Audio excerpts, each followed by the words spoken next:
മഹാഭാരതയുദ്ധത്തിലെ 10-ാം ദിവസത്തെ പോരാട്ടം നിർണായകമായിരുന്നു. ഈ ദിവസത്തെ പ്രധാന സംഭവം കൗരവ സൈന്യാധിപനായ ഭീഷ്മരുടെ പതനമാണ്.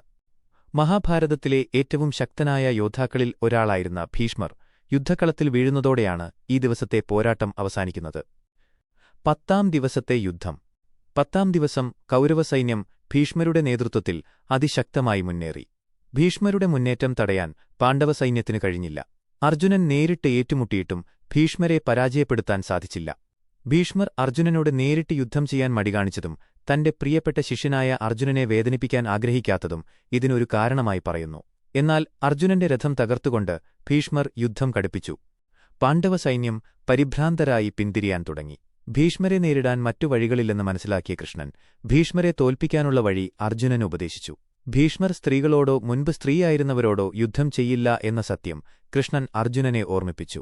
ഈ അവസരം മുതലെടുത്ത് ശിഖണ്ഡിയെ മുന്നിൽ നിർത്തി ഭീഷ്മരെ നേരിടാൻ കൃഷ്ണൻ അർജുനനോട് ആവശ്യപ്പെട്ടു.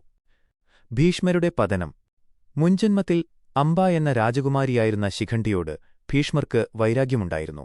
അംബയെ ബലമായി കൊണ്ടുപോയതും പിന്നീട് ഭീഷ്മർ കാരണം അംബയ്ക്ക് ദുരന്തം നേരിട്ടതും ഭീഷ്മരോടുള്ള പ്രതികാരത്തിന് കാരണമായി. അടുത്ത ജന്മത്തിൽ ഭീഷ്മരുടെ മരണത്തിന് കാരണമാകുമെന്ന് അംബ ശപഥം ചെയ്തിരുന്നു. ഈ ജന്മത്തിൽ ദ്രുപദന്റെ മകനായി ശിഖണ്ഡി ജനിച്ചു. ശിഖണ്ഡിയെ മുന്നിൽ നിർത്തിക്കൊണ്ട് അർജുനൻ ഭീഷ്മരോട് യുദ്ധമാരംഭിച്ചു. സ്ത്രീകളോട് യുദ്ധം ചെയ്യില്ല എന്ന തന്റെ സത്യം പാലിക്കാൻ ഭീഷ്മർ ആയുധം താഴെയിട്ടു. ആ സമയത്ത് ശിഖണ്ഡി ഭീഷ്മരെ അമ്പെയ്തു. അതോടെ അർജുനൻ ഭീഷ്മരുടെ ശരീരത്തിൽ തുടർച്ചയായി അമ്പുകൾ എയ്തു. ഭീഷ്മർ അമ്പുകളാൽ തുളച്ച് ശരീരത്തിൽ എഴുന്നേറ്റു നിന്നു. അമ്പുകളുടെ ശയ്യയിൽ അദ്ദേഹം വീണു.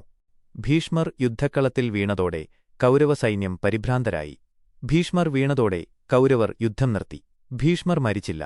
അദ്ദേഹത്തിന് തന്റെ മരണം സ്വയം തെരഞ്ഞെടുക്കാനുള്ള ശക്തിയുണ്ടായിരുന്നു. ഉത്തരായനം വരാൻ കാത്തിരിക്കാൻ അദ്ദേഹം തീരുമാനിച്ചു. യുദ്ധം അവസാനിച്ച ശേഷം പാണ്ഡവരും കൗരവരും ഭീഷ്മരെ കാണാനെത്തി അദ്ദേഹത്തെ വണങ്ങി. 10-ാം ദിവസത്തെ യുദ്ധം അവസാനിച്ചു. ഭീഷ്മർ വീണതോടെ കൗരവ സൈന്യാധിപസ്ഥാനത്തേക്ക് പിന്നീട് കർണനെത്തിയെങ്കിലും യുദ്ധത്തിന്റെ ഗതിയെത്തന്നെ മാറ്റുന്ന ഒരു സംഭവമായിരുന്നു ഇത്.